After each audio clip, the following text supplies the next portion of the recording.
Bonjour, aujourd'hui je vais vous parler du tri-fusion.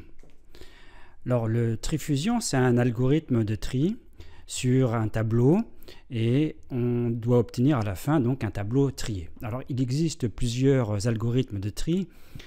Le tri-fusion donc, le tri par sélection, le tri par insertion, le tri rapide, etc.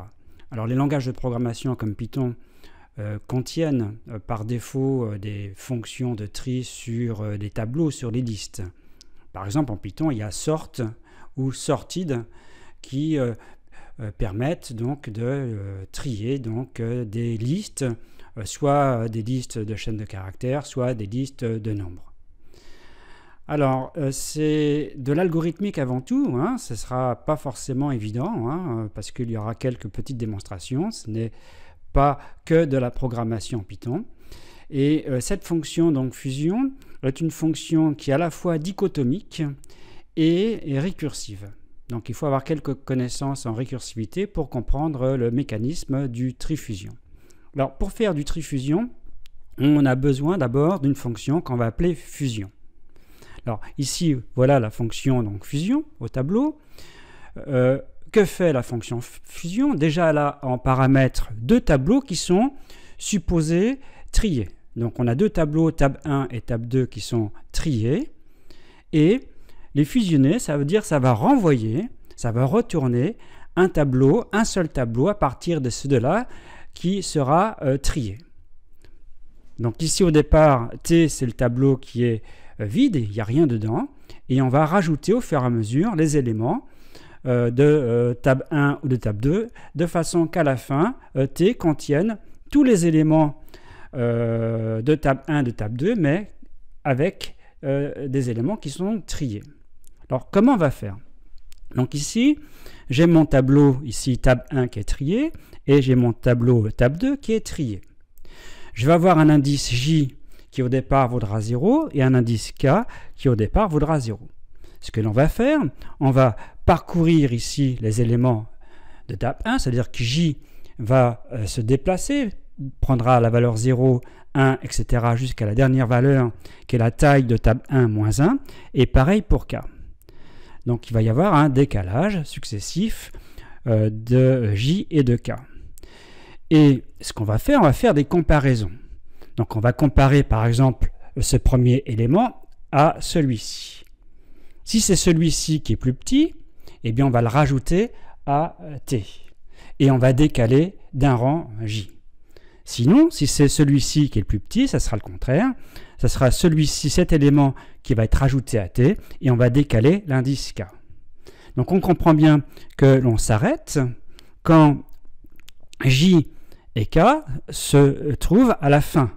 C'est-à-dire J prend la valeur tab, la longueur du tableau tab 1 moins 1, et K prend la valeur, la longueur du tableau tab 2 moins 1.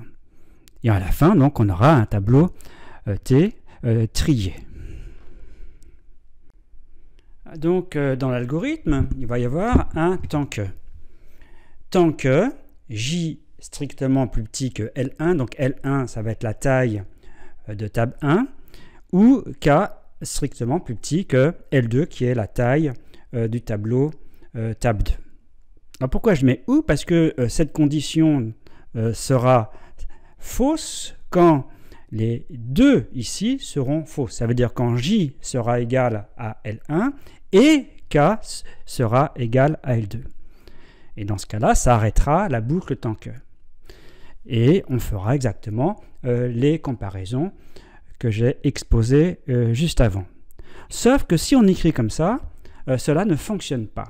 Alors je vais vous montrer sur EduPython pourquoi.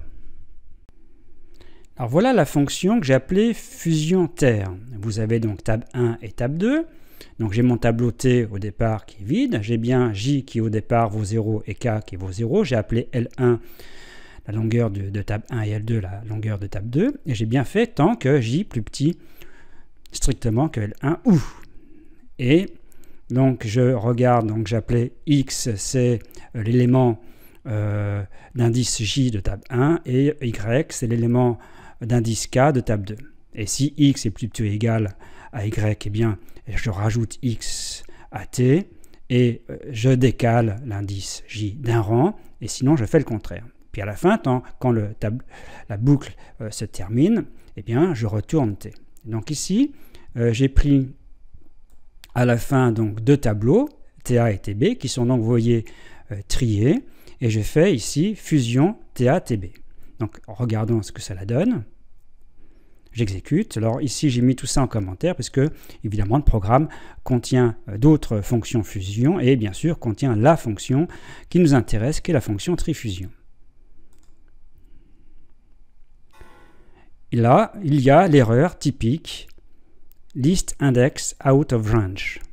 Donc c'est cette erreur qu'il faut comprendre et il va falloir évidemment la corriger. Alors, imaginez qu'à un moment donné, J soit au dernier indice de table 1, c'est-à-dire à ce niveau-là. Et K, ici, ce n'est pas encore terminé pour K. Et que cet élément-là, le dernier élément, soit plus petit que celui-ci. Donc dans l'algorithme, c'est cet élément qu'on rajoute à T, et J donc augmente de 1. C'est-à-dire J, ici, va prendre exactement la valeur L1, la taille de table 1. Et comme ici, ce n'est pas terminé, la boucle tant que continue.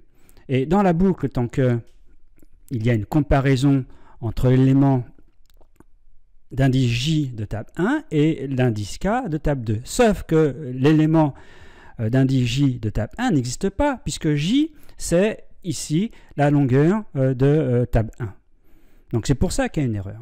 Donc il va falloir éviter cette erreur, et pour cela, il y a deux façons de procéder. La première façon, c'est de définir un nombre que j'appellerai plus l'infini. Alors plus l'infini, ça sera ici, par exemple, un nombre très grand.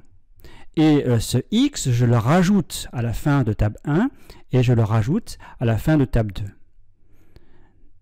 2. Pourquoi je fais ça? C'est parce que je suis sûr que lorsque j sera à la fin du tableau 1, ensuite ça va être k qui va se déplacer et les éléments qui suivent dans table 2 seront donc chaque fois plus petits que plus l'infini, donc ce sont ceux-là qui seront rajoutés à t. Donc ça c'est une façon de faire et on va voir comment cela se passe avec EduPython. Donc voilà ici la fonction que j'ai appelée fusion bis, où effectivement j'ai appelé x, vous voyez ici un très grand nombre, que j'ai rajouté donc à table 1 et à table 2, et je fais exactement la boucle tant que, et je retourne t. Donc c'est exactement le même code, sauf que je rajoute un très grand nombre à la fin de deux tableaux, table 1 et table 2. Donc là, je regarde en bas, j'ai utilisé donc la fonction fusion bis sur TA et TB, et regardons ce que cela donne. Donc oui, ça m'a bien donné un seul tableau trié, ça m'a fusionné TA et TB. Donc cela fonctionne. Donc il y a une autre façon de faire, avec ici ce que j'appelle la fonction fusion, qui est celle-ci. Donc la fusion en fait consiste non pas à utiliser un AND dans le temps k, mais un OR dans le temps k, mais un AND. Donc ça veut dire que ce temps que va s'arrêter quand j sera égal à len tab 1 ou quand k vaudra len tab 2. Donc ça s'arrête dans l'un des deux cas. Alors je vais vous expliquer sur le tableau que se passe-t-il. Par exemple, quand j vaut la longueur du tableau 1 et que k n'est pas encore égal à la longueur du tableau 2. Alors, avant que j prenne la valeur L1, donc la taille de table 1, ça veut dire que juste avant, j c'était à ce niveau-là. Et donc on a comparé cet élément-là à celui-ci, et c'était donc celui-ci le plus petit qu'on a rajouté à t. Et comme ça, j augmente de 1, et ça veut dire que j prend la valeur L1. Mais donc on est bien d'accord que ce nombre ici est donc plus petit que celui-ci.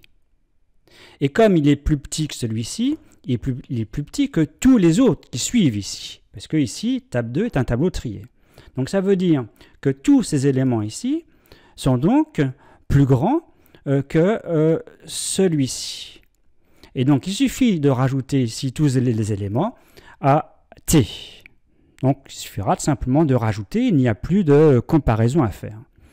Donc c'est ce que je fais dans la fonction fusion que je vous montre maintenant. Donc voilà la fonction fusion. Et là, vous voyez, il y a end ici dans le temps que. Ça veut dire que le temps que s'arrête quand l'une des deux conditions ici devient fausse. C'est-à-dire soit j vaut ce que j'ai appelé L1, soit k vaut ce que j'ai appelé L2. Alors dans le cas où c'est j qui vaut L1, c'est ici. Donc, que fait-on? Bien, on ne fait que rajouter les éléments restants de table 2, on les rajoute à t. C'est ce que je vous expliquais tout à l'heure, c'est exactement ce qu'on fait ici. Et dans le cas contraire, bien, ce sont les éléments restants de table 1 qu'on rajoute à t. Donc regardons ici la fonction fusion, toujours ici avec les tableaux T1 et TB. Voilà, donc ça me donne bien un tableau trié. Donc voilà la fonction trifusion. Donc les paramètres de cette fonction, c'est bien sûr un tableau, par exemple un tableau de nombres ou un tableau de chaîne de caractères, tab, et un indice début et un indice fin. Donc ici, vous avez l'indice début et l'indice fin. Donc en fait, c'est une partie de table. On prendra évidemment, en général, début, ça sera 0, et fin, ça sera la longueur de table moins 1. Comme ça, ici, vous avez tout le tableau table qui sera considéré. Donc l'idée de la fonction trifusion, c'est de couper ça en deux parties égales. Alors, ça ne sera pas forcément égal. Imaginez que cette partie-là comporte 8 éléments. Eh bien, on en prendra ici 4, ici 4. Donc, c'est pour ça qu'on parle de dichotomie. On coupe en deux. C'est diviser pour mieux régner. Et ce qu'on va faire sur ces deux parties, donc ici, j'ai un certain indice qu'on calculera. Ici, j'ai un certain indice que l'on calculera. Donc là, j'ai début, j'ai fin et j'ai deux nouveaux indices. Et on va faire donc du trifusion sur cette partie-là, sur ce tableau-là, et du trifusion sur celui-ci. Donc on va faire un premier trifusion.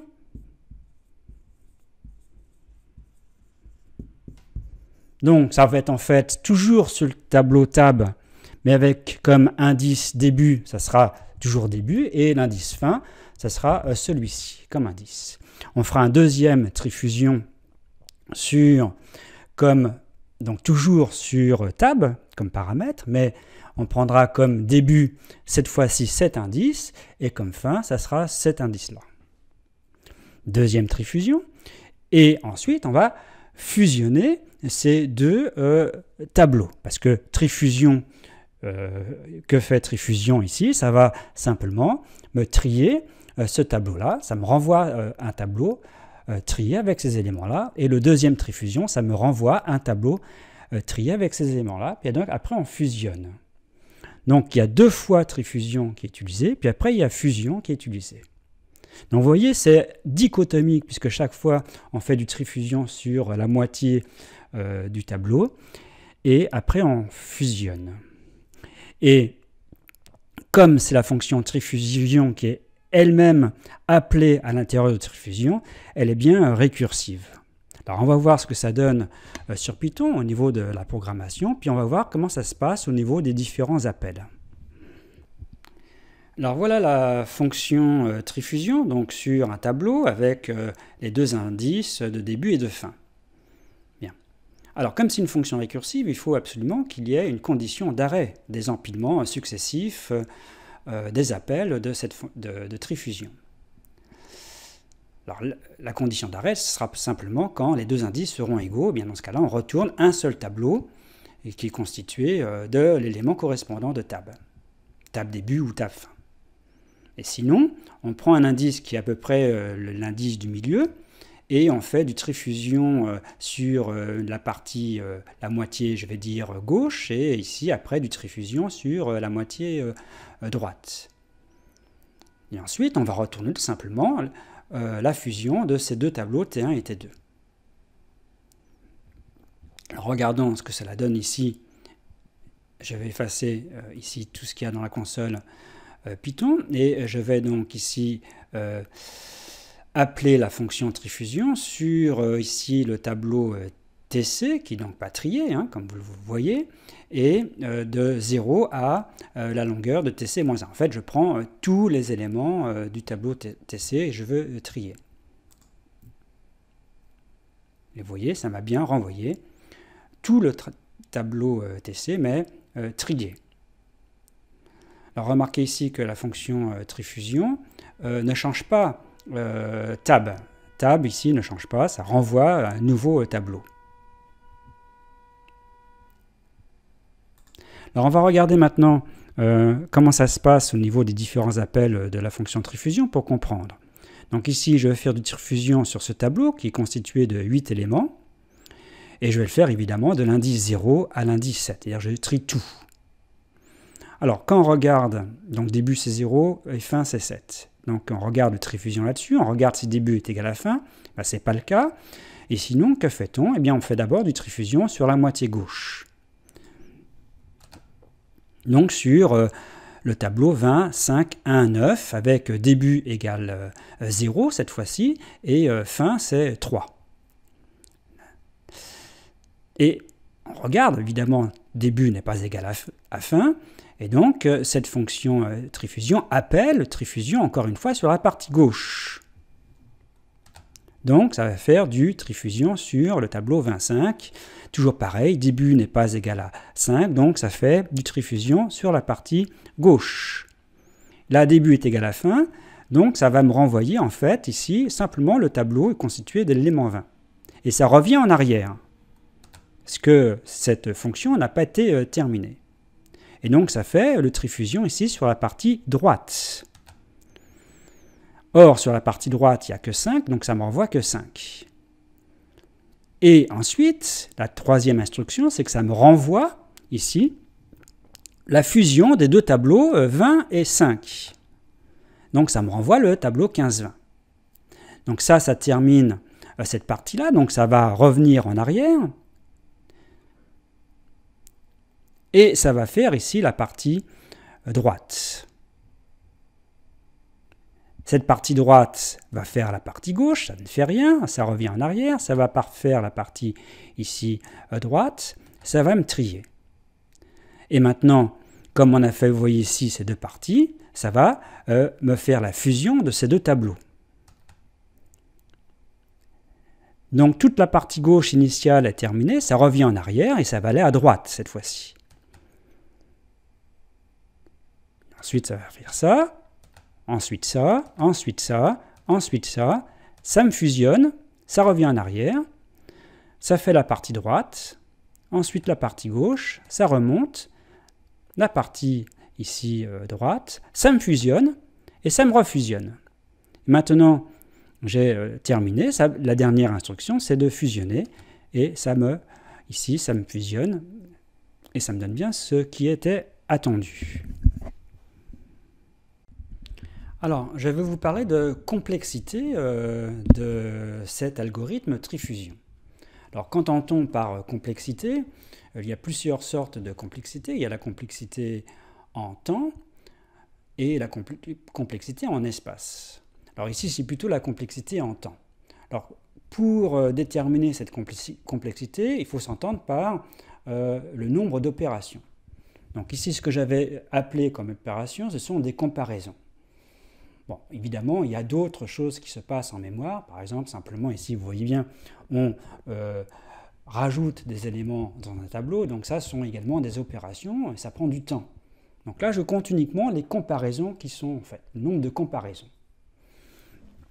Alors déjà, dans la fusion, hein, vous vous rappelez, dans la fusion, si je prends la fonction fusion en bis, parce que j'ai rajouté un plus l'infini aux deux tableaux ici T1 et ici T2, dans la fusion bis, et je sais, il y a exactement comme nombre de comparaisons, eh bien, la taille de T1 plus la taille de T2.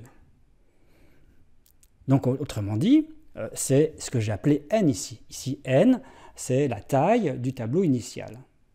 Donc ici, le nombre de comparaisons, c'est n. Donc ici, n comparaisons, avec le fusion bis. Avec la fonction fusion, c'est un peu moins, puisqu'on sait qu'on s'arrête soit quand l'indice j c'était L1, soit quand j c'était L2, puis après on rajoutait les éléments restants de l'autre tableau.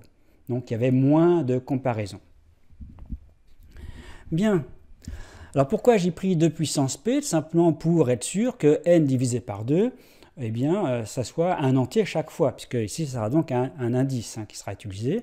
Donc je peux partager comme ça le tableau initial en 2. Donc je prends une puissance de 2 pour simplifier le problème. Donc ici, la complexité de la fusion, je vais dire que c'est n. Et celle du trifusion, eh bien, je ne la connais pas, je vais l'appeler C, n. C, c'est la complexité du trifusion quand la taille du tableau, c'est n. Donc la complexité, comment on l'obtient? On fait la complexité pour le trifusion de ce tableau qui est de taille n sur 2, plus la complexité du trifusion sur ce tableau qui est également de taille n sur 2, plus n. Donc ça me donne 2 fois la complexité avec n sur 2 plus n. Alors maintenant, il va falloir trouver une formule qui me donne la complexité. Alors je vais vous la donner, mais évidemment c'est un peu imposé. Alors la formule de la complexité, ça va être ça, n log de n. On dit que la complexité du trifusion, c'est de l'ordre de n log de n. Ici, c'est le log de base 2. Alors le log de base 2, quand n vaut 1, ça vaut 0, et quand n vaut 2, ça vaut 1. Alors remarquez d'ailleurs que quand n vaut 1, c'est-à-dire que le tableau est constitué que d'un seul élément, il n'y a pas de comparaison. Donc on comprend bien que la complexité est donc de 0, si on compte uniquement les comparaisons. Alors pour vérifier que cette formule est valable, donc en mathématiques, quand on donne un résultat, vous avez ce qu'on appelle une relation de récurrence. Ici, on donne un résultat, on peut le démontrer ce qu'on appelle par récurrence. Alors, je ne vais pas faire une démonstration par récurrence, puisqu'il ne s'agit pas de faire de mathématiques, mais je vais simplement vérifier que cette formule-là est juste. Donc, je vais faire ce calcul-là, vous voyez, qui est ici. Il faut que je retrouve ça, c'est-à-dire qu'il faut que je retrouve ça. Ça, c'est Cn. Alors, que vaut 2 fois c'est n sur 2 plus n. Donc, je fais 2 fois la complexité. Ici, donc, je prends cette formule-là, mais avec n sur 2 à la place de n.